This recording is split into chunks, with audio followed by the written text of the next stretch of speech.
आपल्या सगळ्यांचे सहकारी विधिमंडळात यावेळेस पहिल्यांदाच आमच्याबरोबर निवडून आलेले आपले सगळ्यांचे सहकारी आमदार हेमंतराव रासने, आपल्या चिंचवड विधानसभा मतदारसंघाचे आमचे दुसरे सहकारी आमदार शंकर जगताप, विनायकजी रासने, तुकारामजी रासने, कैलासराव भामुर्डेकरजी, विलास कामठेजी, बापू डमालेजी, योगेश बहलजी, अजित गव्हाणे, नाना काटे, संतोष बारणे, जगदीश शेट्टी, मायाताई बारणे,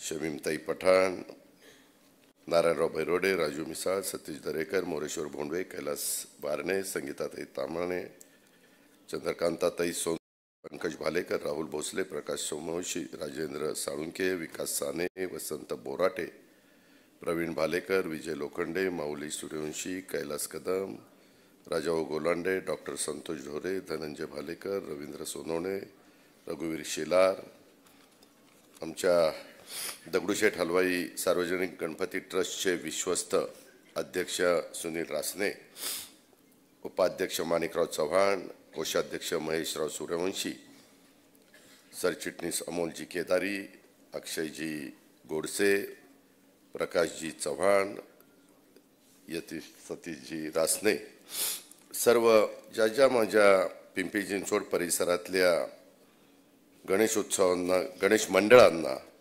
आज इथं पारितोषिके दिले जाणार आहेत, बक्षिसं देण्यात जाणार आहेत, त्याच्यामध्ये सहभागी झालेले सगळे गणेश मंडळ, त्यांचे सर्व मान्य पद आणि प्रतिष्ठित नागरिक, कार्यकर्ते, बंधू भगिनींनो, तरुण मित्रांनो, पत्रकार मित्रांनो, श्रीमंत दगडूशेठ हलवाई सार्वजनिक गणेश ट्रस्ट गणपती ट्रस्टच्या वतीनं दरवर्षी पिंपरी चिंचवड राष्ट्रीय गणेशोत्सव स्पर्धा ही 2024 ह्याचा बक्षीस वितरणाच्या कार्यक्रमाच्या निमित्तानं हेमंत रासनेंनी मला आग्रह केला होता किंवा तुम्ही काही करून त्या कार्यक्रमाला या.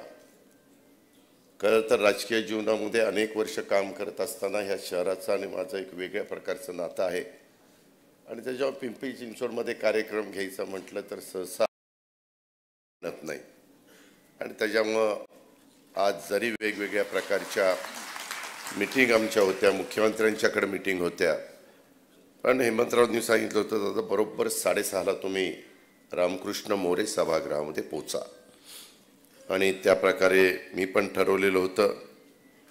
सुरुवातीला हेमंतराव रासनेंनी प्रास्ताविक करत असताना काही गणेश मंडळाच्या वतीने, गणेश भक्तांच्या वतीनं, नागरिकांच्या वतीनं काही भूमिका मांडली, काही अपेक्षा महायुतीच्या सरकारकडनं, मग देवेंद्रजी असतील, एकनाथरावजी असतील, मी असेल, आमचे शेलारजी असतील, आमच्या सगळ्यांच्याकडनं व्यक्त केल्या.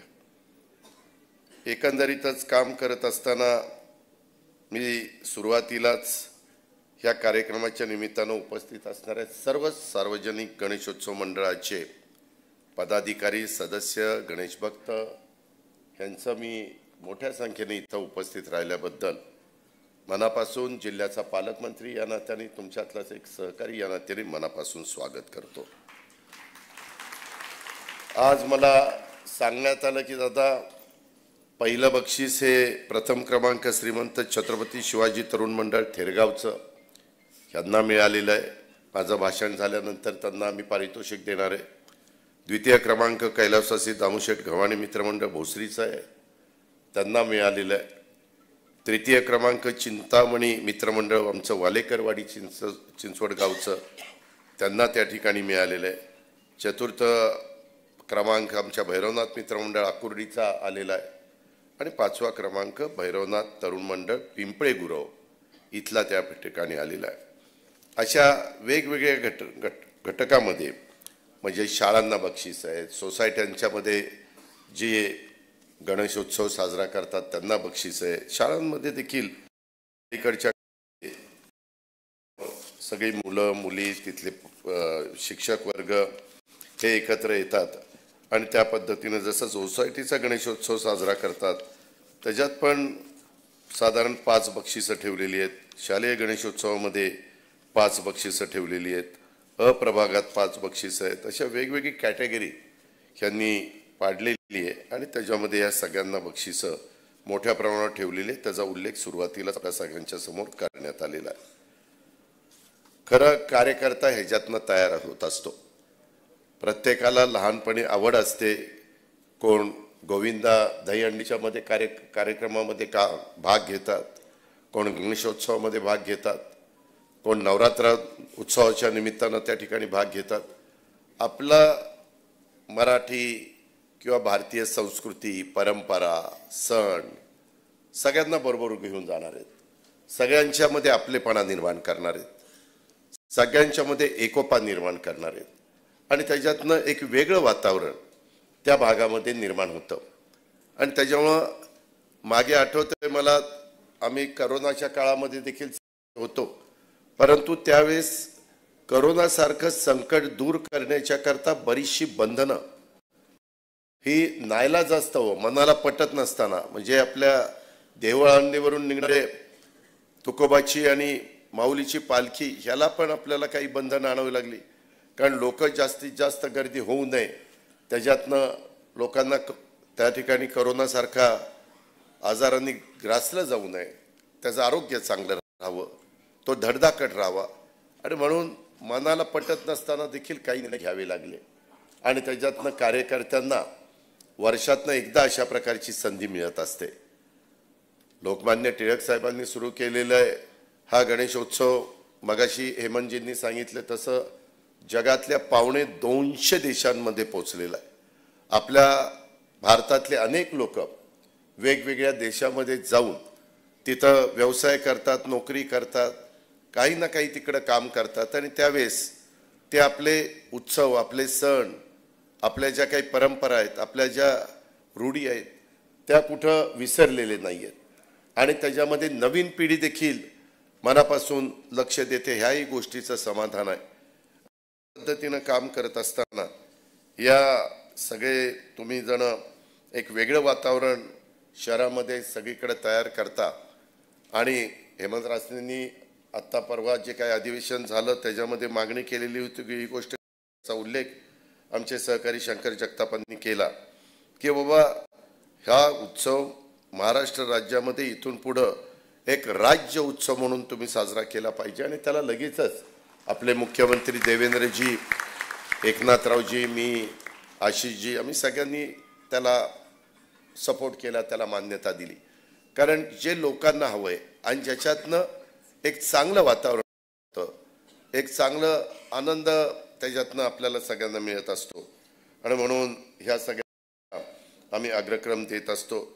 मी सर्वप्रथम श्रीमंत दगडूशेठ हलवाई गणपती ट्रस्ट आणि या उपक्रमाचे संयोजन करणाऱ्या पदाधिकाऱ्यांचं आणि त्यांच्या सर्व सहकाऱ्यांचं देखील मनापासून अभिनंदन करतो. कारण हा केवळ गणेशोत्सव साजरा करणं एवढ्यावर मर्यादित न ठेवता हेमंतराव मला सांगत होते की दादा आम्ही ही मंडळं 365 दिवस काय काय ॲक्टिव्हिटीज करतात, काय काय मध्ये भाग घेतात, काय काय गोष्टी राबवतात, ह्याला पण आम्ही महत्त्व दिलेलं आहे. आणि त्यातून सामाजिक, सांस्कृतिक आणि वैचारिक जागृतीचं सुंदर सेतू निर्माण करण्याचा प्रयत्न तुम्ही सगळी मंडळं महाराष्ट्रात करताय, आपल्या जिल्ह्यात करताय, आपल्या दोन्ही शहरामध्ये करताय. ही अतिशय कौतुकास्पद अशा प्रकारची बाब आहे.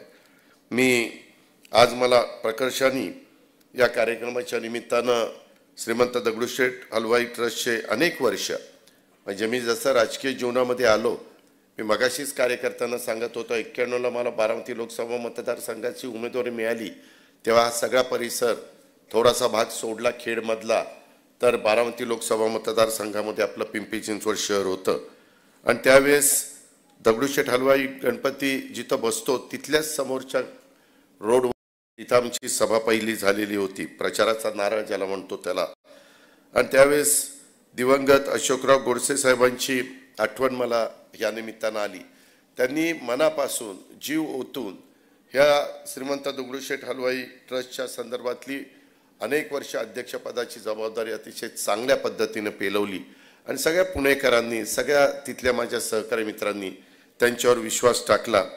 त्यांना मी ह्या निमित्तानं कृतज्ञतापूर्वक अभिवादन देखील करतो शेवटी काळाच्या पुढं नियतीच्या पुढं आपलं कुणाचं काही चालत नाही. चांगली चांगली माणसं बघता बघता आपल्यातनं निघून जातात, नवीन कार्यकर्ते तयार होतात, नवीन त्याच्यातनं वेगवेगळे लोक पुढे येतात. ही प्रक्रिया वर्षानुवर्ष पिढ्यानपिढ्या त्या ठिकाणी चाललेली आहे. एकंदरीत श्रीमंत दगडूशेठ हलवाई ट्रस्ट हे समाजसेवेचं एक शक्ती केंद्र म्हणून आपण सगळेजण त्यांच्याकडे बघतो. आत्ता देखील मला बोलत असताना महेशराव आणि बाकीचे सगळे सहकारी मित्र इव्हन आमचे हेमंतराव सांगत होते की दादा अशा अशा पद्धतीनं आम्ही रिंग रोडच्या परिसरामध्ये जागा घेतलेली आहे, तिथं आम्हाला पुढच्या काळामध्ये आता रिंग रोडचं काम मी सुरू करतोय. अनेक मोठी मोठी कामं आपल्या राज्याच्या दृष्टीनं ह्या दोन्ही शहरांच्या दृष्टीनं आम्ही महायुतीच्या सरकारने हातामध्ये घेतलेली आहे. अनेक नवीन मेट्रो आम्ही सुरू करण्याचं ठरवलेलं आहे. देशाचे पंतप्रधान नरेंद्र मोदी साहेब असतील, वैष्णवी साहेब रेल्वे मंत्री असतील, बाकीचे सगळे अमितभाई शाह असतील, नितीन गडकरी असतील. उद्याच नितीन गडकरी साहेबांना एक पुरस्कार लोकमान्य टिळक साहेबांच्या नावाने त्या ठिकाणी देण्यात येणार आहे. आम्ही मुख्यमंत्री सगळेजण त्या कार्यक्रमाला हजर राहणार आहोत. सांगायचं तात्पर्य ह्या सगळ्यांच्याकडनं केंद्राचा फायदा प्रत्येक राज्य उचलतं, त्यावेळेस तुमचा माझा शिवशाहू फुले आंबेडकरांचा महाराष्ट्र हा कुठं मागं राहता कामा नये. ह्या पद्धतीने आमचा सगळ्यांचा प्रयत्न बाबांनो चाललेला आहे आणि त्याच्यातून वाहतुकीची कोंडी सुटावी, वाहतूक व्यवस्थित व्हावी, लोकांचा त्रास कमी व्हावा. पब्लिक सर्व्हिस ट्रान्सपोर्ट आम्हाला अतिशय चांगलं जे काही करायचं. आम्ही आता रस्ते विकास महामंडळाचं पण रिंग रोड करतोय आणि आपला ह्याच्यामध्ये PMRDचा पण रिंग रोडचं काम आता लवकरच आम्ही हातामध्ये घेतोय. थोडंसं ज्यांच्या शेतातून ज्यांच्या भागातून हा महामंडळाचा किंवा आमच्या PMRDचा रिंग रोड जाणार आहे ते थोडे नाराज होतील, पण पुण्याचं उद्याचं पिंपरी चिंचवडचं 50-100 वर्षाचं भवितव्य लक्षामध्ये घेता हे करणं ही बाबांनो काळाची गरज आहे. आत्ताच मी जरा लवकर आलेलो होतो तेव्हा तेच की आत्ता जरा मला हिंजवडीला काही महत्त्वाचे निर्णय घ्यावे लागतात, नाईलाजाने घ्यावे लागतात. मलाही काही समाधान मिळत नाही त्याच्यातनं, कारण त्या काळात हिंजवडी असेल, बाकीचा माणचा परिसर असेल, तिथली वेगवेगळी गावं असतील, इथली परिस्थिती सूस असेल वगैरे सगळीच गावं, तिथली परिस्थिती वेगळी होती, ती गावं होती. आता तिथं काही लाख लोक हे नोकरीच्या निमित्तानं कामाच्या निमित्तानं त्या IT कंपन्यांमध्ये जात असतात आणि त्याच्यामुळं ते जाताना त्यांचं ऑफिस सुटल्यानंतर जे काही कोंडी होते ती दूर करायची म्हणलं तर आम्हाला रोड वाईडनिंग केल्याशिवाय गत्यंतर नाही. आम्ही मेट्रो जेवढी वरनं साईडनं नेता येईल तेवढी नेलेली आहे. अंडरग्राऊंड मेट्रो करायची म्हटलं तर त्याला एवढा प्रचंड खर्च आहे की तो खर्च तिकीट तुम्हाला सांगितलं तर तुम्ही म्हणाल आम्ही आमच्या सायकलवर जाऊ किंवा मोटरसायकलवर जाऊन तुमच्या मेट्रोत बसणारच नाही. शेवटी तुमच्याही तिकिटाचा विचार करावा लागतो आणि उद्याच्या काळामध्ये ते व्यवस्थित चाललं पण पाहिजे अशा दुहेरी हेतूने आम्हाला विचार करावा लागतो. आणि त्यामुळं तिथं अनेक ठिकाणी आम्हाला रोड वाइंडिंग करायचं आहे. ते रोड तुम्ही आता मला खूप जण म्हणतात पिंपरी चिंचवडचे रस्ते प्रशस्त आहेत, रुंद आहेत, फ्लायओव्हर चांगले आहेत, डबल फ्लायओव्हर आहेत, परंतु त्यावेळेस किती वाईटपणा घेतला ते माझं मला माहिती. त्यावेळेस 5-10% लोक माझ्यावर नाराज होते. मला माझे कार्यकर्ते म्हणायचे की दादा यावेळेस काय आपलं इलेक्शनला खरं नाही का, अहो तुम्ही सगळ्यांचे घरच पाडत चाललेलं आहे. अरे म्हणलं माऊली लांडगे आपले आमदार त्याचंच घर रस्त्यात येते तर मी करू काय. मग म्हणलं आता आमदारापासूनच सुरुवात करूया, म्हणजे लोक म्हणतील चला ह्याच्या आमदाराचंच पाडलंय म्हणल्यावर आपलं पण काढलं तर बिघडत. आणि कुणाला रस्त्यावर सोडणार नाही आपण, त्याची काही ना काही पर्यायी व्यवस्था करू. शेवटी विकास करत असताना आम्ही महायुतीच्या सरकारनी देवेंद्रजींनी एकनाथरावजींनी आम्ही सगळ्यांनी हाच विचार केलेला आहे.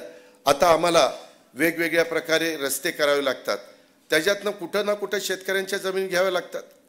आज पुरंदरला आपला विमानतळ केल्याशिवाय उद्याची आज जगाच्या पाठीवर आपलं पुणे शहर पोहोचलेलं आहे. पुणे म्हणल्यानंतर सगळ्यांना पुणे पिंपरी चिंचवड माहिती झालेलं आहे आणि त्यामुळं इथं आत्ताचं विमानतळ आहे ते आपलं डिफेन्स आहे. ते सांगतात आज 10 वाजेपर्यंत कुठली विमानं उतरायची नाही, टेक ऑफ नाही, असं नाही चालत. ज्यावेळेस तुम्ही इंटरनॅशनल स्तरावर जाता, ज्यावेळेस इंटरनॅशनल अनेक कंपन्या आपल्या भागामध्ये येत आहेत, अजून पण येणार आहेत, सगळेजण प्राधान्य पुण्याला देत आहेत. आम्ही त्यांना सांगतोय काही नाशिकला चला, काही छत्रपती संभाजीनगरला चला, काही नागपूरला चला, अमरावतीला चला. शेवटी सगळ्या भागामध्ये ते गेले पाहिजेत. परंतु ते जास्त करून आपल्या पुणे, मग चाकण असेल, आपलं तळेगाव असेल, आपलं रांजणगाव असेल, आपलं सासवड असेल, ह्या सगळ्या भागाला प्राधान्य देण्याचा प्रयत्न करतात. आपलं हिंजेवाडी असेल. ही वस्तुस्थिती नाकारून चालत नाही. आणि आम्ही त्यांना सांगतो की बाबा तुम्ही दुसरीकडे चाला, तिथं आम्ही जास्त सवलती देतो. त्यांना तसं सांगितलं की ते म्हणतात मग जाऊ दे, मग चाललो आम्ही हैदराबादला, चाललो आम्ही बेंगलोरला. ए बाबा थांब थांब थांब थांब थांब. म्हणजे तुम्ही हेही समजू नका की बाबा देवेंद्रजींना, अजितला किंवा एकनाथरावांना समजत नाही का इथं एवढी गर्दी झाली आणि पुढाच इथं का कारखाने आणतात. अरे ते कारखान्यावाले म्हणतात आम्हाला इथंच टाकायचं. आता त्यांनी तुमचं आवडतं शहर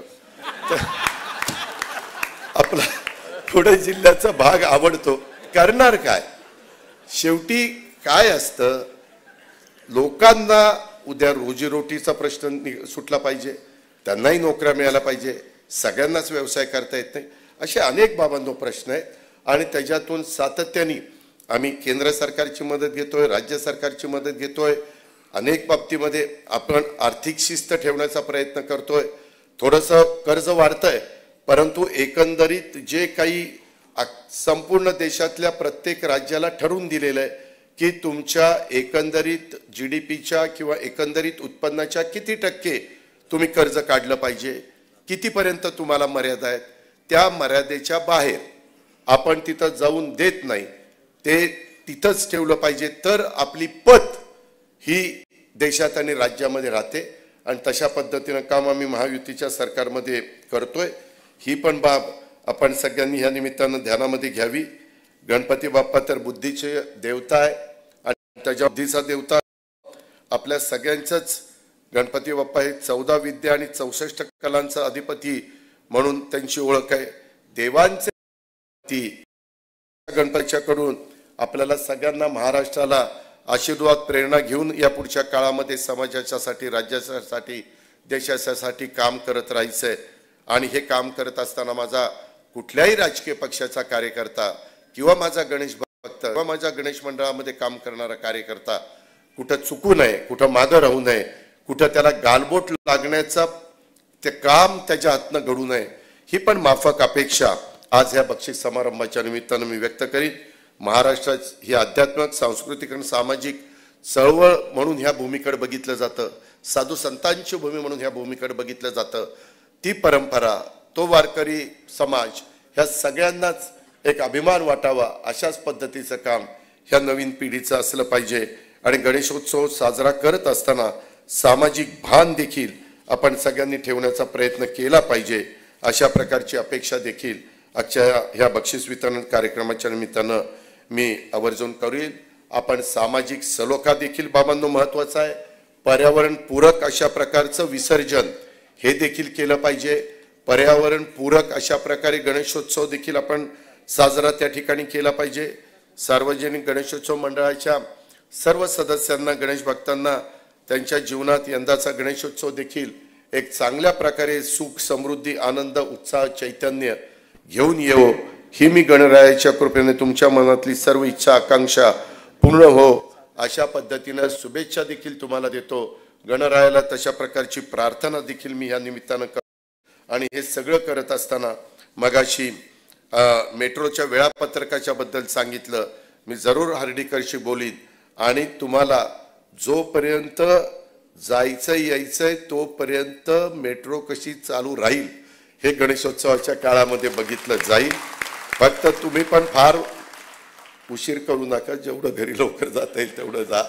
पण जेवढं उशीर म्हणजे आता मला सांगितलं 1 पर्यंत 2 पर्यंत जे काही प्रवासी गणेश भक्त त्यांना जिथपर्यंतची वेळेला पाहिजे. आणि पहाटे तर मला लवकर काम करायला खूप आवडतं. त्याच्यामुळे 5ला काय 4ला सुरू करू ना, त्याच्यामुळे ती काय अडचण नाही. आपण पण चालू करू. तशा सूचना मी पालकमंत्री यांना त्यांनी आमच्या हर्डीकरला देईल. त्याचबरोबर आता जिवंत देखावे येत आहेत. डॉल्बीच्या बरंच काही बोललं जात आहे, बऱ्याच काही बंधनं. मी हेमंतजींना सांगतो, तुम्हालाही सगळ्यांना सांगतो, बाबांनो ही बंधनं आम्ही आणलेली नाही आहेत, ही न्यायालयाने आणलेली आहेत. आम्हालाही वाटतं शेवटी आपण सगळे एकच आहोत. सगळेच जण आमदार, खासदार, मंत्री, उपमुख्यमंत्री होऊ शकत नाही. कोणी ना कोणी संधी मिळते ते पुढे जात असतात. पण त्यामध्ये हे सगळे सण सर्वांचे चांगल्या पद्धतीने साजरे व्हावेत. पण त्याच्यामध्ये कधी कधी काही त्याच्यात इतरांना त्रास होतो आणि त्याच्याकरता काही बंधनं न्यायालयाने आणलेली आहेत. त्यांनी सांगितलेलं आहे की इतक्या काळातच तुम्ही हे 10 वाजता माईक बंद केला पाहिजे किंवा काय. तरी त्याच्यात आपल्याला जे काही दिवस दिलेले आहेत त्याच्यातले जास्तीत जास्त आपण गणपतीच्या करता, गणेश उत्सवाच्या करता तुम्हाला देण्याचा प्रयत्न करतोय. पुन्हा आपण प्रयत्न करू. तुम्हाला सगळ्यांना आठवत असेल बैलगाड्यांच्या शर्यती बंद झाल्यानंतर त्या पुन्हा सुरू होण्याच्या करता अनेक वर्ष अनेक जण आपण झगडत होतो, सुप्रीम कोर्टात हेलपाटे मारत होतो, ती केस व्यवस्थित मांडण्याचा प्रयत्न करत होतो आणि पुन्हा बैलगाडा शर्यती सुरू झाल्या. तशा पद्धतीनं ह्या महत्त्वाच्या सणांच्या करता देखील हे आपल्याला तितके दिवस मुभा असावी, बंधनं नसावी. ही जी काही बंधनं टाकलेली आहेत ती न्यायालयामध्ये पुन्हा आपली बाजू मांडण्याचं काम आम्ही महायुतीच्या सरकारमध्ये देवेंद्र फडणवीसांच्या नेतृत्वाखाली निश्चितपणे करू. इथून पुढं हा राज्योत्सव म्हणून साजरा होत असताना ज्या काही तुमच्या वेगवेगळ्या खूप गोष्टी हेमंत रासनेजींनी मगाशी प्रास्ताविकामध्ये बोलत असताना सांगितलेल्या आहेत, त्याच्या संदर्भामध्ये जेवढ्या बाबतीमध्ये आपण त्याच्यातनं मार्ग काढता येईल, आपल्या दोन्ही सीपींशी बोलता येईल, बाकीच्या सगळ्या गोष्टी करता येईल त्या करण्याचा निश्चितपणे प्रयत्न आमच्याकडनं राहील. गणेश विसर्जन करताना देखील आपण सगळ्यांनी निसर्गाची काळजी घेतली पाहिजे. आपल्या घरातील देखील गणेश विसर्जन करत असताना कृत्रिम तलावातच ते केलं पाहिजे. निर्माल्य वाहत्या पाण्यात न टाकता ते निर्माल्य कलशातच टाकलं पाहिजे. त्या निर्माल्यापासून खताची निर्मिती करून आपल्या शेतकऱ्यांच्या करता देखील कशी मदत होईल हा प्रयत्न केला पाहिजे. श्री गणपती बाप्पाच्या आगमनाची आपण वर्षभर वाट पाहत असतो. गणपती बाप्पा मोरया, पुढच्या वर्षी लवकर या असं आपण जाताना म्हणत पण असतो. पुढच्या महिन्यातच आपल्याकडं गणरायाचं म्हणजे ह्याच उद्याच 1 तारीख ना, ऑगस्ट महिन्यातच गणरायाचं आगमन होणार आहे. बाप्पाच्या आगमनाची तयारी आत्तापासूनच सर्वांनी सुरू केलेली आहे. कुटुंबातल्या, नात्यातल्या, मित्रपरिवारातल्या, समाजातल्या सर्वांच्याकडून मनभेद येऊन समाजातल्या सर्व घटकांना सोबत घेऊन आनंदात भक्तिमय वातावरणामध्ये आपल्याला हा यंदाचा गणेशोत्सव साजरा करण्याची आपली जी वर्षानुवर्षाची परंपरा आहे, अनेक पिढ्यांची आपली जी परंपरा आहे, ती परंपरा आपण यंदा सुद्धा अबाधित ठेवूया. सुदैवाने पाऊस काळ अतिशय लवकर मे मध्ये सुरू झालाय. कधी 100 वर्षात मे मध्ये पाऊस सुरू झालेला पाहिलेला नव्हता. सगळी धरणं फुल्ल भरलेली आहेत. उलट आता जास्त काही ठिकाणी पडला तिथं आमच्या शेतकऱ्यांचं नुकसान व्हायला लागलेलं आहे. असं परिस्थिती त्या ठिकाणी. परवा तुम्ही बघितलं असेल जपान आणि काही भागामध्ये कशा पद्धतीनं रशिया वगैरे भूकंप झाला. म्हणजे एवढा मोठा स्केलचा भूकंप झाला की काही 8.7 का काहीतरी स्केलचा भूकंप झाला. म्हणजे नैसर्गिक संकट पण कधी ना कधी येत असतात. त्याची सगळ्याची काळजी शेवटी आपल्याला सगळ्यांना घ्यावी लागते. सार्वजनिक गणेशोत्सव मंडळाच्या सर्व सदस्यांना, सहकारी मित्रांना, श्रीमंत दगडूशेठ हलवाई गणपती ट्रस्ट ते त्यांचं काम अतिशय उत्तम पद्धतीनं करतायतच. बाकीच्यांनी पण त्याचं शक्य तेवढं अनुकरण करण्याचा प्रयत्न करावा. नियोजन विविध सुरक्षा विषयक उपाययोजनेच्या माध्यमातून यंदाचा गणेशोत्सव अत्यंत उत्साहामध्ये, अत्यंत आनंदात, भक्तिमय वातावरणात आपण सगळेजण साजरा करूया अशा प्रकारचं आव्हान मी करतो. या स्पर्धेतल्या सर्व विजेत्या मंडळाचं, सर्व माझ्या सहकाऱ्यांचं, त्यांच्या सर्व पदाधिकाऱ्यांचं, त्यांना ज्यांनी योग्य पद्धतीनं मार्गदर्शन देऊन त्यांनी हे यश संपादन केले त्यांचं सर्वांचं मी पुन्हा एकदा मनापासून अभिनंदन करतो आणि या ठिकाणी थांबतो. जय हिंद, जय महाराष्ट्र, जय गणेश. धन्यवाद दादा. अतिशय गतिमान असे निर्णय घेणारे नेतृत्व आपल्या सर्वांना लाभलंय, आपल्या राज्याला लाभलंय. दादांसाठी